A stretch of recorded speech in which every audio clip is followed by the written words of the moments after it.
Conversando com o Doutor. Oferecimento: doutora Nara Brito, ginecologista e obstetra. Para você, mulher.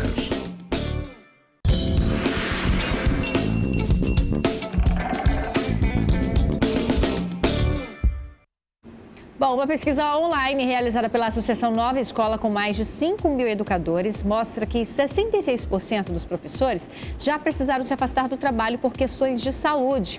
Entre os problemas que aparecem com maior frequência estão a ansiedade e o estresse. Então, para falar mais sobre este assunto, a gente conversa agora com a psicóloga doutora Elza Belotti, que mais uma vez é muito bem-vinda aqui no nosso programa para falar deste tema, deste dia tão especial, mas que infelizmente reflete na saúde de muitos brasileiros, de muitos profissionais do nosso país. Tudo bem, doutora? Bom dia, tudo bom?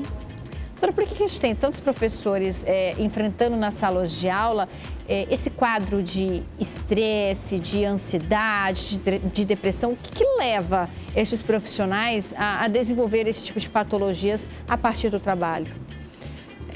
Antes, parabéns a todos os profissionais da educação, os professores que formam outras profissões. E pelo fato da responsabilidade, a sociedade cobra, os pais cobram, é como se o professor tivesse que dar conta do aprendizado.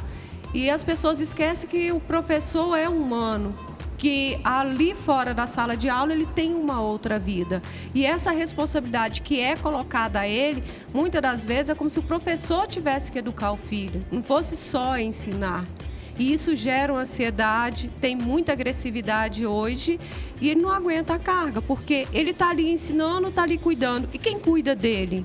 Não tem quem cuida do professor, as escolas não oferecem um apoio para eles. É a própria profissão que pode facilitar o desenvolvimento dessas patologias ou são perfis de pessoas que de repente têm uma probabilidade maior de desenvolver uma depressão, um quadro de ansiedade? Uma coisa colabora com a outra, porque não é fácil você estar numa sala de aula com mais de 15, 20 crianças, mantendo a atenção delas, às vezes numa situação precária. E muitas dessas pessoas, elas já têm uma tendência à depressão, que não tem tempo de cuidar, que não tem como fazer uma terapia, não tem um recurso financeiro para isso, e aí uma coisa vai contribuindo com a outra e só agrava. Como que um familiar ou a própria escola pode perceber que aquele professor está ali apresentando algum tipo de sintoma de depressão? Quais características que mostram isso? A dificuldade de levantar para poder ir para a escola, o ânimo de produzir uma aula, um texto, ele vai diminuindo a produção, ele vai diminuindo a motivação de ir para a sala de aula. E uma das coisas que o aluno pode perceber é o professor cada vez mais calado, apenas passando conteúdo, ele deixa de ter aquela alegria, ele deixa de estar ali motivado. A senhora acredita que a figura do professor, que antes era uma figura que tinha uma certa imposição de respeito dentro das salas de aula, que isso vem se perdendo um pouco ao longo dos anos, do comportamento da nossa sociedade, dos pais que cada vez estão menos presentes na vida do filho e isso acaba refletindo no comportamento deste filho dentro de sala de aula. O professor perdeu toda essa imagem que ele tinha? Eu acho que não perdeu só um pouco, ele perdeu praticamente tudo. Porque o professor é uma autoridade máxima numa sala de aula. E, infelizmente, está se perdendo isso. O professor não é mais visto como aquela autoridade. E ele precisa ser respeitado, precisa ser admirado. Devido ao professor, eu estou aqui, você está aí, as outras profissões são formadas. E perdeu a valorização por essa profissão tão linda, que precisa tanto ser reconhecida e valorizada. A gente já acompanhou vários casos, de alunos que agrediram professores. Um professor que passa por uma situação dessa, doutora, precisa de algum tipo de tratamento para conseguir retornar à atividade? Eu acredito que todo professor precisa de ter um acompanhamento para poder ter uma motivação para enfrentar esses alunos na sala de aula. E quem passa por essa agressividade precisa muito mais ainda.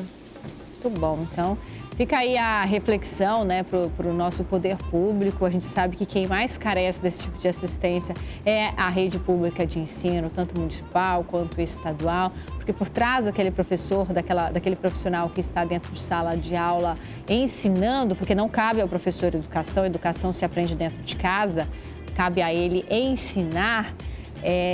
há um ser humano, como a própria doutora Ailza disse, né? Então, são pessoas que também precisam de um cuidado, de uma atenção especial. Não são super-heróis. Não são super-heróis e precisam ser valorizados, reconhecidos e respeitados. Obrigada mais uma vez, viu, doutora? Gratidão, Renata, e parabéns aos professores. Olha, e para falar deste assunto ainda, para falar de saúde, o meu recado vem direto da nova clínica da ginecologista e obstetra, a doutora Nara Brito. Veja agora as novidades e agende o seu horário. Eu já estou aqui no consultório da doutora Nara Brito, ela está aqui ao meu lado e a gente vai conversar sobre o tratamento a laser. É um recurso muito eficaz para tratamentos da região íntima, não é isso, doutora? Isso mesmo, o tratamento com laser na região geniturinária foi aprovado pelo FDA para o tratamento das alterações, principalmente no climatério e na menopausa. É o tratamento de escolha para as mulheres com histórico de câncer de mama, que não pode fazer reposição hormonal ou que não querem fazer reposição hormonal também. Aí fica a pergunta, quais são as principais indicações do laser na ginecologia? E eu vou falar para vocês. Incontinência urinária, atrofia vaginal, secura na vagina, flacidez, que é aquela perda do tônus, labioplastia, que é a redução dos pequenos lábios. A candidíase, gente, candidíase de repetição também pode ser tratada com laser e o clareamento da vulva. Então, são várias as finalidades para o uso do laser na ginecologia. Viu só, doutora Nara Brito, saúde e estética da região íntima. Então, olha, agende seu horário, cuide da sua saúde. Esse foi o nosso quadro Conversando com o Doutor de hoje, que volta na próxima semana. Conversando com o doutor. Oferecimento